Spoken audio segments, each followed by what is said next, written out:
Hello, it's Dr. 007, and this is my review of Windows 8.1. So in my last video, I did a video of me upgrading from Windows 8 to Windows 8.1, and it got a lot of views right away, and you guys went pretty crazy with the comments.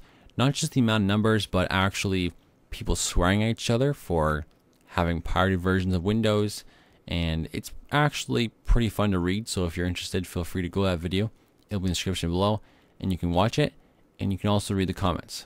It will probably make your day. Back to this video.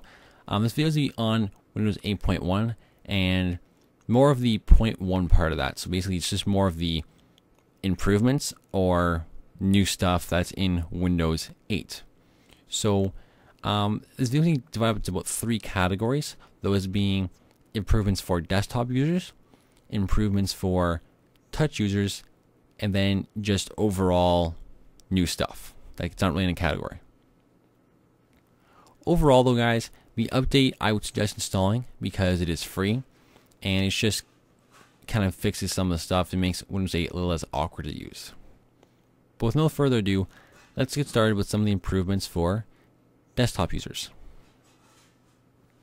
Probably the biggest and newest thing that people notice right away is the bring back of the start button. Start button has been with Windows, I think, ever since it was made.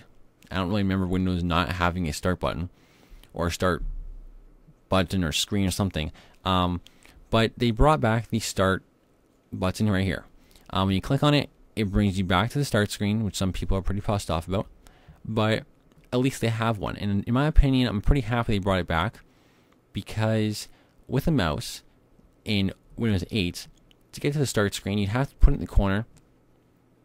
A little notification thing would come up. You click on it, and then you get to the start screen. I think this is just much faster to get to it, and much easier to use. You don't have to place your mouse very specifically and let it wait. It's just better to click on. You could also get to the start menu through the charms bar. But again, this is the same thing. You kind of have to wait for it to come up, scroll down, click on it. And in my opinion, I just hate the charms bar so much. I'm just happy to have the start button back. Along with the start button is a cool new menu. By right-clicking on the start button, you get this kind of menu. It's kind of a Windows 7 right side of the start menu. That's kind of this. So you have things like control panel, but actually more specific, you have different sections in the control panel. You have task manager, you have control panel itself, file explorer, and you simply click on one and it just opens up very simply. Probably my most favorite thing with this though is the ability to shut down the computer in 2 clicks. So before, you'd have to go up to the corner here, go to settings, go to power, and click shut down. And if you're doing this fast, it probably takes you, I'm going to guess, 2 seconds. I'm just an estimate here. Whereas if you're really doing this fast, boom and boom, it just takes you about 1 second. I know 1 second and 2 seconds seem long, but you're trying to shut your computer down, waiting for this thing to come up, go to settings, go to here, go to there. It's just annoying. I really don't like doing that. And I was so surprised that that was the main reason. That's the way they expected you to shut the computer down. Now me and a lot of people on the internet, we just put a shutdown tile. But for the average person out there who doesn't know what a shutdown tile or create tile, they're going to use this way, and it's just kind of a pain in the ass. So I think the new right click here, shut down and shut down, is so much better. Again, you're going to have to get used to right clicking it instead of clicking it, but I still think it's way better. Now, with the new improvement of Windows 8.1, you can kind of make your own start menu screen very simply now, and it doesn't require a third-party application. Now, in my last video, I did mention that my start orb stopped working. If you actually reinstall it, it will work fine. So, like application like starts back, you can reinstall them, and they'll work just fine. But what you can actually do is, if you right-click the taskbar, you can go to Properties, go to Navigation. You have some different things like core navigation. So these options right here, and the charms bar that I hate so much, I can actually click that and click Apply, and boom, the charms bar does not exist anymore. It will not activate when I go to the corner. So that's a pretty cool feature. Also, you have the option to boot straight to the desktop, which a lot of people will use. You also have the option to click the Show Apps View automatically. Now what this is going to do is when you click the start screen, it's going to go and show your apps right away. So instead of going to the start screen, which you normally see this right here, and you have to either scroll over and find your apps or search for them, you can kind of get a start menu type feel when you click on it. Now obviously this is not the same as the normal start menu, but if you're willing to get used to it, it works kind of just as well. Now a way to improve this is actually look at the bottom option, and what this will do is automatically put your apps at the end and your desktop programs at the beginning. So as you can tell, now desktop apps are sorted by their names, and if they're actually on the desktop, and then your apps like your finance app and the store are at the back. So like I said though, if you're really into the start menu, you can kind of get this look and save, some system resources instead of downloading a third-party program. Now another cool thing that I kind of forgot to mention about the start button was that it goes on every single monitor of yours if you have a multi-monitor setup. So like me, I have 2 monitors for example. The start button goes on both monitors and it works the same on both. Unlike Windows 7 for example, where you wouldn't get a start menu, you just get the taskbar, you now get the start button as well, so you can access the start menu from there, and it works well the same, and you can also right click on it to get that separate menu. So that's pretty much it guys for the improvements for mouse users. It's now time to dive into the improvements in the start screen, also known as improvements for touch users. So the first one is kind of a small improvement, but I think it's a huge one. One you may have noticed right away is the start screen now allows us to use our own desktop background. So if you look at the desktop backgrounds that are included, if you go to settings and go to personalize, they're pretty cheesy. Me personally, I'm a 16-year-old boy, and I know me and none of my friends would want any of these to be our background. We wouldn't put these on our desktop background, and we definitely wouldn't want to put them on our start screen background. So being able to choose our own background from our desktop is just something that's common sense. I think it should be included in the first place. One thing you may notice as well is when I click on them, the background color changes as well as the accent. So when you click on your custom one, it kind of appeals, it kind of chooses different colors to appeal with it. Of course, you can choose your own. So the next one is the improved search. The improved search kind of overlaps both categories here, but I think the search is one of those things that has been improved a lot, and I think it was really necessary.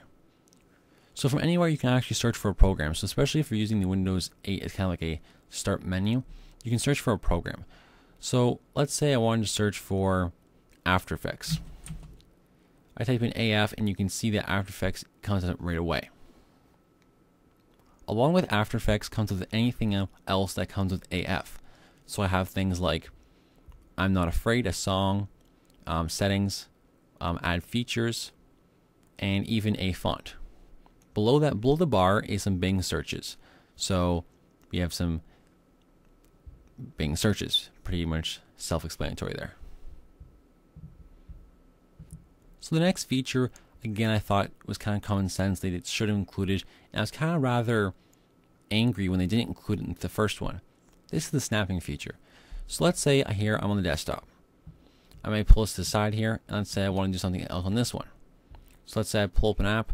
Let's say I want to do the health and fitness app, which is a cool app that I'll show you guys later. So here I have the health and fitness app in my desktop.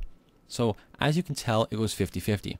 This is one thing you actually couldn't do when it was 8, which I was very surprised and thought it was completely stupid. Especially because on your normal desktop, you can pin a window to the side like that, and you can do it with the other one and go 50-50. So I thought it'd be kind of common sense to do 50-50 with this as well.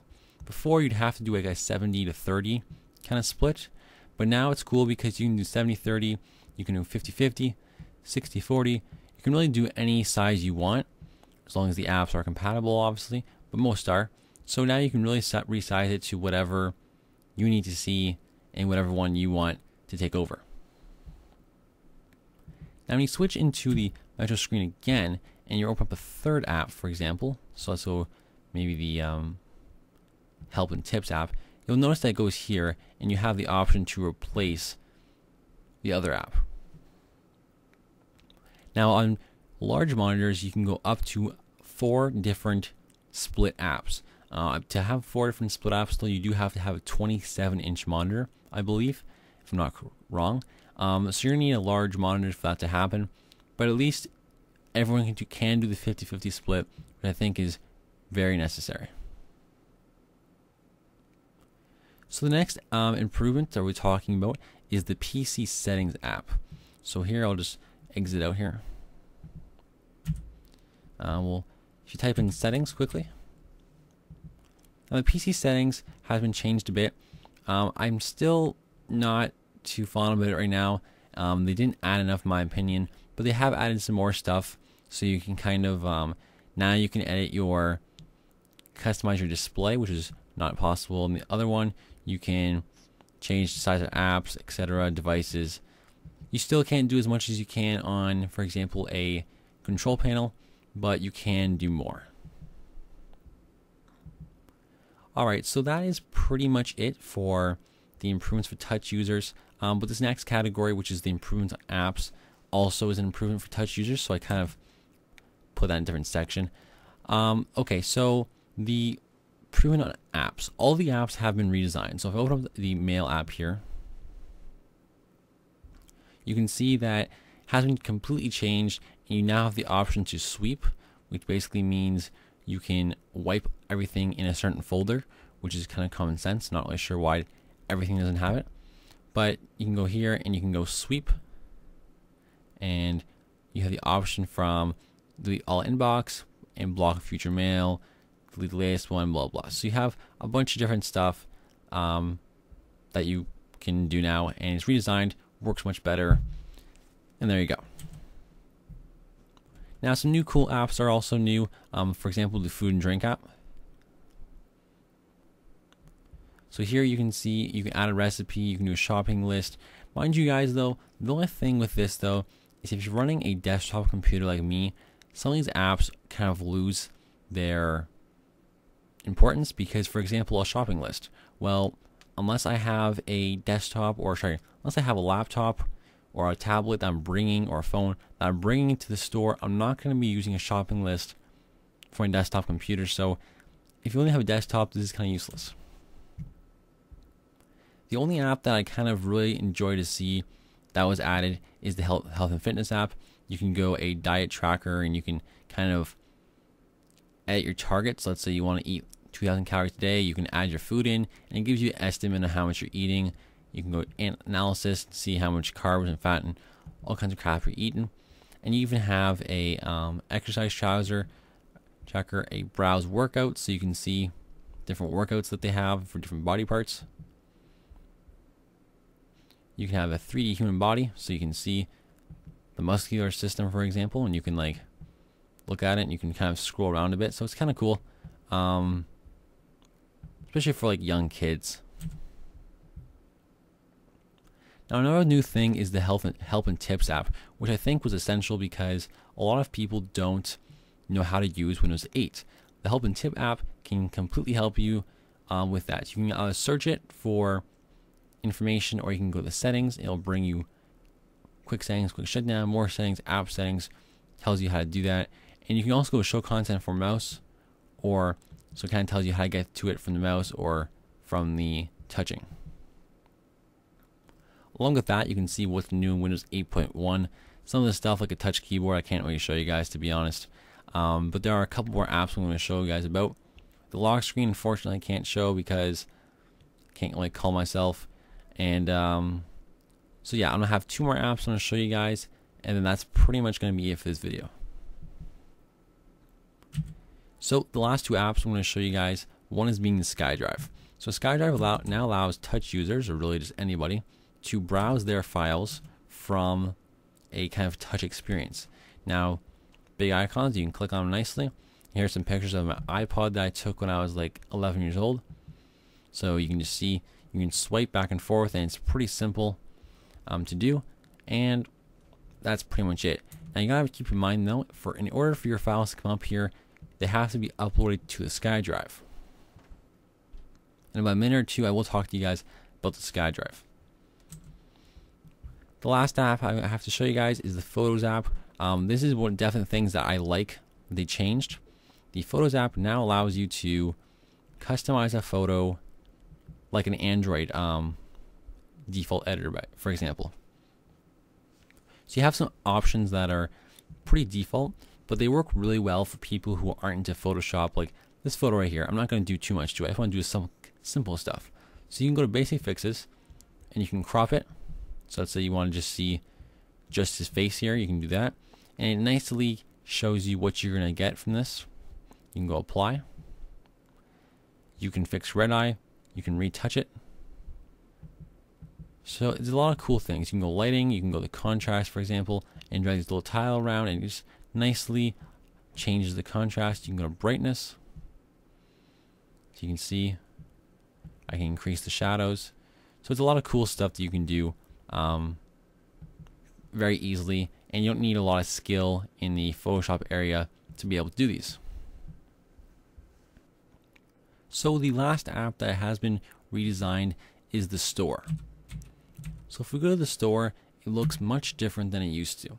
It looks much nicer. It now has a personalized area for you. And actually, there are more apps coming to the store, which is good for Windows. So we do have a lot of weird apps, but we do have new ones, like for example, 3D Mark. Where's My Water, I believe, is now completely free. And Facebook. This is an official Facebook app that has been released. You can tell that it looks very similar to a tablet or phone on your iPhone, for example. So if you do have it for your phone, imagine it with a big 20-inch screen. So it's pretty cool. Try it out. Like I said, they're really easy to install, has a good rating, and it's good to see there are more apps coming to the store. Of course, there are the free ones, or not the free ones, the games. So Fruit Ninja, for example, now costs money apparently. Also Angry Birds, Gravity Guy, so Asphalt Heat 7. And here we have some top free like Twitter, Google Search, Skype, Netflix. So these are some pretty cool apps. Now one new change you can't really tell is that now the App Store automatically updates your apps without even asking you. So this is also good. Unless you have a data plan, because then you can start going over. So that's pretty much it for the apps. Now I have about 1 minute left in this video, or a couple minutes left, and those are going to be a little rants. So these are going to be things that I don't like. So overall, Windows 8.1 is a good update. I think it's what Windows 8 should have been. So I think Windows 8.1 is what Windows 8 should have been when it was released. These updates fix a lot of problems, and overall they work well. Now it's time for this one thing. And there's really only one thing about Windows 8.1 that I don't like. And this is they kind of force you to use SkyDrive. Now, if you use SkyDrive, this issue will not bother you whatsoever. But for me, it does. So you may have noticed that on my left-hand side here, in the libraries, there is no more libraries anymore. It's just SkyDrive. Now, when I first got this, I assumed by clicking this, oh, here's my documents. I'm wrong. This is my SkyDrive documents. Now, if you watched my last video, you will notice that I opted out into uploading all my files to the SkyDrive. This is because I have about 8 to 10 gigabytes in total of all my libraries. I store everything there. And then simply, that is too much to upload to the SkyDrive. It just takes up too much memory. It would take too long. And I really don't want to have to do that. I back it up on an external hard drive. So they removed the libraries, and that's one thing that I always used. And because I always used it, I'm just used to being there, and it drives me absolutely nuts. Now, I hope to do a video pretty soon on how to get the libraries back. So underneath this PC, we also have the documents and stuff, but these are still not my documents. The thing that drives me nuts is I actually move my documents to a 2 terabyte hard drive that I have in my computer. Now, the reason I did this was because solid state drives aren't the greatest for storing files that you don't always access. So I have them here. Here are my documents. So here are my libraries. Now, unfortunately, the default location, Windows 8.1 changed back to the default when in Windows 8 I had changed it to this location right here. But for some reason it kind of reset that and put it back to this. So I'm not sure why I did that. It kind of drives me nuts. But pretty soon I'll be setting it back up to kind of the libraries thing I hope to do. So if I get that working, I will make a video on that. But besides this complaint though, Windows 8.1 is, like I said earlier, what Windows 8 should have been. And it's a good update. So now I'm going to answer a question that people are going to ask me no matter what. And that's going to be, should I update to Windows 8.1? If you have Windows 8 installed, I would highly suggest updating to Windows 8.1, as it is a free update and it just improves a lot. And besides the SkyDrive thing, I think all the improvements are good. If you have Windows 7, it's still up to you. If you have an old computer, I'd say no. If you think Windows 8's for you, feel free. If you're on a tablet, then for sure. But if you're on a Windows 7 desktop and you don't like the start screen, then don't worry about it. So that's about it for this review, guys. Again, what I like to say is if you have Windows 8, update it for sure. If you have Windows 7, again, it's up to you if Windows 8 is for you. Thanks for watching, guys. Subscribe for more Windows 8.1 videos, more Windows 7 videos, and more just computer videos. Feel free to leave your comment on Windows 8.1 below. Try and keep swearing out of it. And besides that, guys, thanks for watching and have a great day. This is the Hacker 007, and I'm signing off.